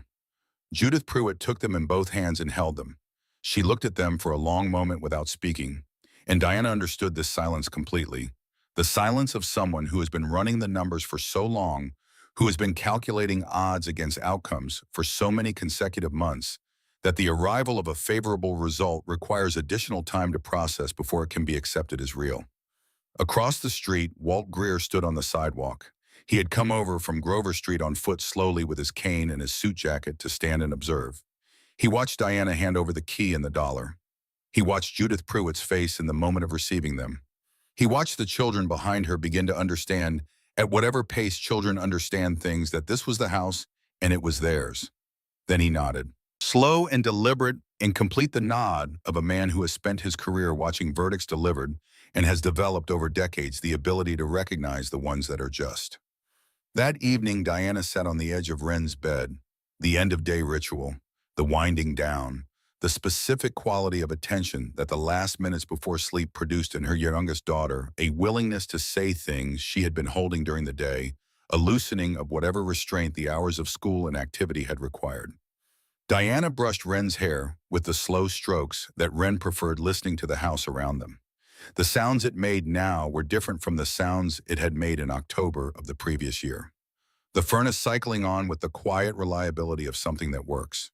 The copper pipes in the walls carrying water to the places where it was needed. The specific, comfortable settling of an old structure that has been attended to, that has been given what it needed and has responded by becoming gradually and steadily what it was built to be. From down the hall came the sound of Nora on the phone with her debate team, her voice rising and falling with the cadences of practiced argument. From Petra's room, the particular silence that meant mathematics, a silence that had its own texture distinct from the silence of sleep or distraction. Wren looked up at her mother. "Mom," she said, "can I say grace?" Diana looked at her youngest daughter, 7 years old, round-faced, entirely serious in the way she was serious about things that mattered to her, which was a quality that had nothing to do with age and everything to do with character. "We already ate baby." "I know," Wren said, "but I want to say it anyway." Diana set down the brush. She called down the hall for Nora. She knocked on Petra's door. They came, both of them, without protest, the way they came when Diana asked something in the tone that indicated it was worth stopping for. They assembled at the kitchen table, all four of them in the kitchen of the house on Grover Street that had cost $1 and 37 years of waiting to become what it was. The furnace ran. The copper pipes moved warm water through the walls. Outside, snow had started, the straight-down accumulating kind, covering the porch railing, that Ray had rebuilt the front walk, that Diana cleared every morning the rooftop that no longer admitted water. They joined hands around the table. Wren closed her eyes with the solemnity of a small person who has decided that some things deserve to be done with full attention. "Thank you for our house that was broken and became beautiful," she said. Her voice was clear and steady, the voice of a child who has learned that some things are worth saying carefully. "Thank you for the scary things that became good things." A breath. "Thank you for making Mom brave when she needed to be brave." A pause. "And thank you for all the other families who get to say this prayer in their own dollar house." The kitchen was very quiet. Outside, the snow fell on Grover Street in the way it falls when there is no wind, straight down, patient and thorough, accumulating on everything it found. On the porch railing, Ray had built in March. On the front walk, Diana had cleared every morning since November. On the rooftop that did not leak. On the bare branches of the old oak at the corner, which would put out new leaves in April. In the house next door, Walt Greer was reading. He had left his porch light on and it cast a small yellow circle on the snow in his front yard. Across town, Ray Coulter was at his kitchen table finishing the cost estimates for the foundation's second renovation, a colonial on Harrison Street that had been city-held for 4 years, structurally solid beneath its deteriorated surface, waiting for someone to see past the visible damage to the bones beneath. In Tucson, Annie Colt Warren was having dinner with her daughter, a girl of 12 who had grown up knowing her grandfather only as a photograph on the wall and a story told by her mother, and who now knew how the story ended. Not happily, but completely, with the specific dignity of a truth fully known. On Elm Street, 4 blocks south, a light was on in the kitchen of a bungalow that had been city-held for 6 years and was now someone's home. Through the window visible from the street, Judith Prewitt's children were moving around the kitchen the way children move in a space that has just become theirs, testing its dimensions, beginning the long process of making it familiar. Diana looked at her 3 daughters around the table. Nora with her careful eyes that had been watching and assembling and asking the right questions since October. Petra with her precise attention that would one day be applied to problems larger than she could currently imagine. Wren with her complete and total faith that the world attended to properly would hold. She felt the full weight of the year settle through her, everything it had contained from the parking lot, to the basement, to the card table at 4 a.m., to the Columbus field office, to the chapel in Tucson, to the porch of the Elm Street bungalow in the December cold. She felt it settle and then gradually lift. She had bought a house for $1. She had found something in it that she should not have kept and had kept it anyway, and had found her way back by a route that was not clean or straight, or one she was proud of every step of, to something that resembled the person she intended to be. Not the same as before. Something that had been through the fire and come out changed, as things that go through fire always do, but intact in the ways that mattered most. The gold was gone, the fear was gone. The weight of the secret that had lived in the walls of the house for 37 years, Roy Davenport's secret, and then briefly terribly her own, was gone. What remained was this: the kitchen, the table, the 4 pairs of hands joined around it, the snow outside and the light inside, and the sound of the furnace and the copper pipes, and the house settling around them with the ease of a structure that has been given what it needed and has become at last what it was always built to be. She had built something from nothing, or not from nothing, from $1 and a deed and a promise made in the dark to 3 sleeping daughters in a house that looked haunted to anyone who didn't know how to look past the surface to the foundation. The foundation, Walt had said, was bedrock. He had been right. About the house and about everything else. It had been, Diana thought, more than enough to begin.